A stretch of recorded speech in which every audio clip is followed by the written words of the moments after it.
right, so I want to talk about culture really quick. Mm-hmm. Because you look Puerto Rican, but you're not only Puerto Rican. You're black, Chinese, and Puerto Rican. Yeah. How was the household growing up? So my mom was born in Taiwan. Oh, she's okay. So that's weird. Yeah, she's okay. Taiwanese. My dad is black in Puerto Rican. My mom is Chinese and Puerto Rican. My dad black and Puerto Rican. How the fuck? Yeah, it's like a long story. She came from Taiwan and then came to the Bronx.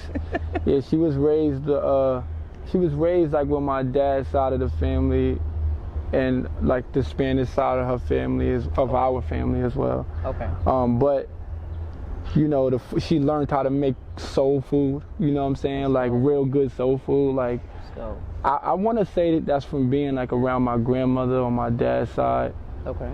You know, I never asked her that question, so I don't want her to see this and be like, it's not where I got it from. But when she came alone. She was pretty much. She came with my grandfather, rest in peace, and my uncle. Okay. That's scary. If I'm not mistaken. Yeah. That's scary. Yeah. But she came young, or as a she came young. She came young. Yep. How was that household like? I mean, it was cool, man. Like it wasn't like. I mean, as far as what?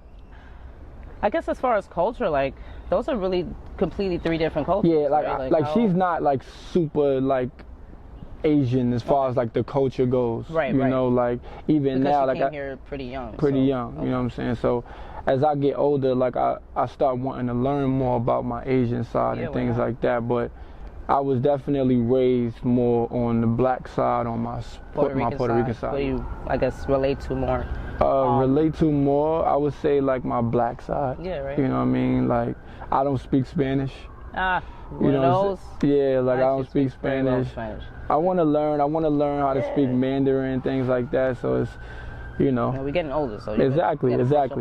Quickly. And I feel like unauthentic. I can't go into like an Asian restaurant and order my food. And it's like, come on, man. You go to the Spanish restaurant. I'm like, the chicken, like. And you know how, old school Puerto Ricans, like they hate when you can't speak Spanish and you look Spanish, and they're just like, what the fuck is what's going on? Okay, so you haven't been to Taiwan though, right? No, I've never been.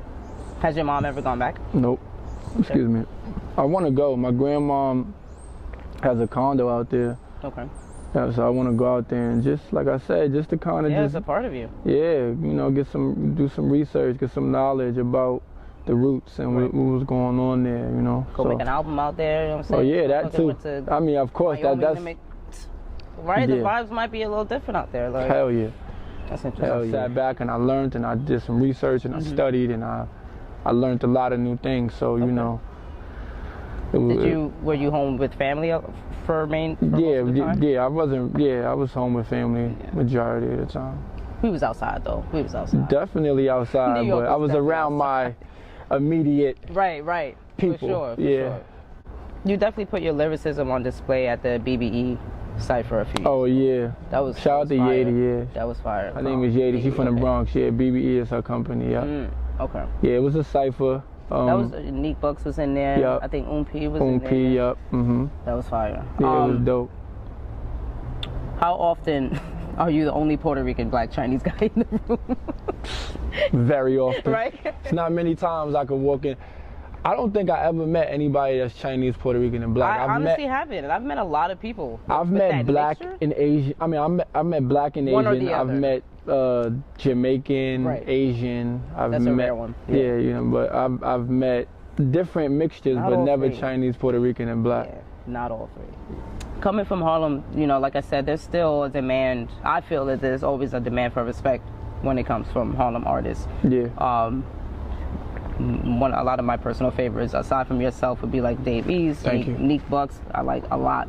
I like that track you guys have together. Like, yeah, shout out to Neek. Neek doing his thing. You guys don't want to do a project together? What's going on? I mean, I don't know. Like, I'm really like on the fly. Like, so you know, like it's like even with me and Dave, like me and Dave spoke about doing a project. Moving right now. Thank you. Fire. Yeah, shout out to Dave, man. But we spoke about doing a project many times. Oh, I'm pretty sure that. Yeah, right. You know what I'm saying? And we probably got like 10 records, like, you know, and really been able to. Yeah, like I think once we really sit down and really zero in and really could spend time on the record, records. Is that usually how you conduct? Like, you don't have too many features. You usually do your own, but when it's time for that, would you prefer to be in the room with the person? Doesn't matter. I would prefer, I would prefer to be in the studio, but it also depends on like the scheduling. Schedule. You just gotta understand it. Yeah, like Notorious, Dave sent me the verse. I'm like, yo, I'm going to the studio tonight. Right. Send me the verse. Like not send me the verse. I need you on something for this. Right. For this joint. Okay. He sent it. I went in the studio, wrote mine, and we put it and we shot the video like a couple days after that. That's fire. Yeah. I mean, it's surprising for him. Not surprising, but it is. You know, like a lot of guys. Once you do a song with Chris Brown, you ain't coming back to Harlem. You know what I'm saying? Yeah, word. So for him to come, you know, just come back. But me and Dave, I met Dave like before Dave was big. You know what I'm saying? Yeah. Before I've been listening to him since like Black Rose days. Like, long. If you go to his project before Black Rose, he got a project called Gemini. I'm on. That's really what. Okay. Yeah, we got a record called Harlem World on there. So. Yeah. Damn. Yeah, so that's like 12 years ago. How many years ago? That's a long. About 10. Yeah. It's been some time. Yeah. I think it was 2013 or 2012, something like that. 2013. Yeah, because I had just. Yeah, about 2013, 2012. Yeah, that was interesting that you just brought that up, because Gemini is another project that I used to listen to as well, and I don't think a lot of people even know. Unless you're from Harlem, or you really.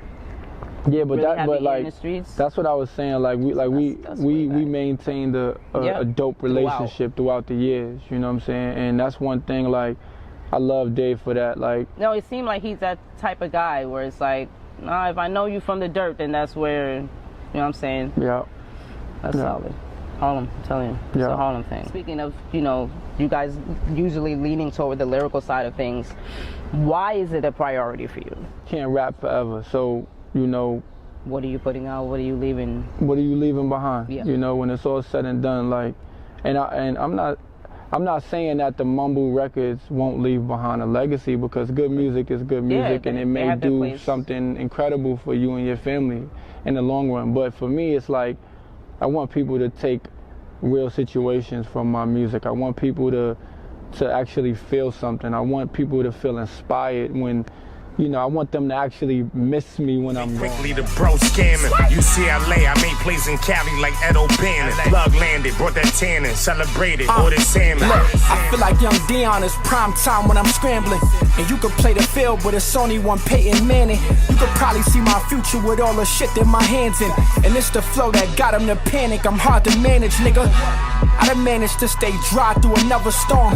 And I done set myself on fire to keep others warm.